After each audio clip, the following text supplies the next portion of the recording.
My name is Mindy Brown, and I'm an occupational therapist here at Hammond-Henry Hospital.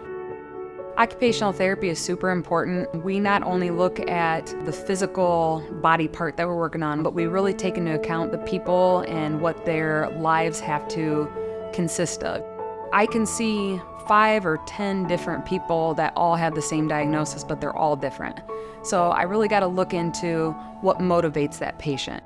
I'm a mechanic at XPO in Rock Island, and it got to the point that I just couldn't no longer do what I was doing, and it got to a point that it was so painful it hurt to do it.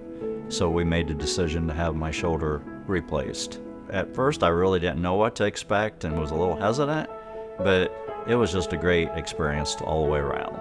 It was comforting because in that way you didn't have to travel that far to have it done. When I went in to have surgery done, everybody was so warm and caring as far as how they took care of me to get me all set up for the surgery. It just came together and it all clicked. After a total shoulder, they really look at like, this is a salvage job. We're trying to get rid of your pain.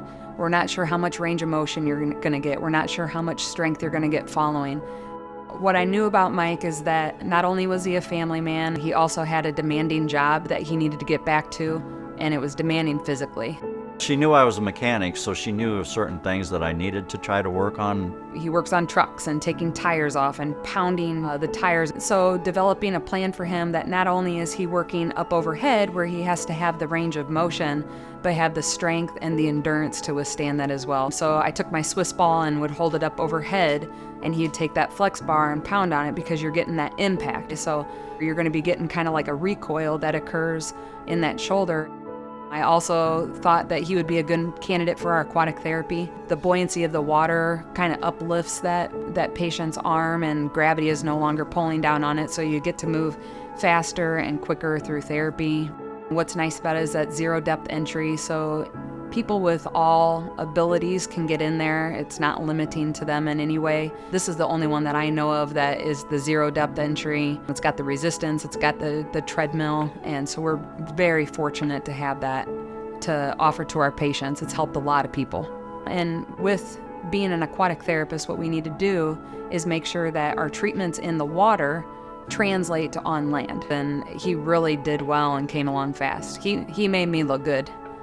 She just knows what she needs to do to where she needs to get you put back into where you were before you had your surgery. I mean, she just has a whole bunch of ideas as far as what way to go, what's going to work for you and what's not going to work for you. She's just tremendous. I think it was roughly around 6 weeks before I got back. And I think I surprised Mindy as much as it surprised me of what I could do after I had that surgery, as fast as I could do it. A year after he had his surgery done, we had the opportunity to help our daughter and son-in-law build a barn. Mike was the one that you would always find at the top of the barn, nailing and putting the rafters and stuff up. There hasn't been anything that I have seen that he hasn't been able to do after the shoulder. Every time that he came in, I got a hug from him and his wife.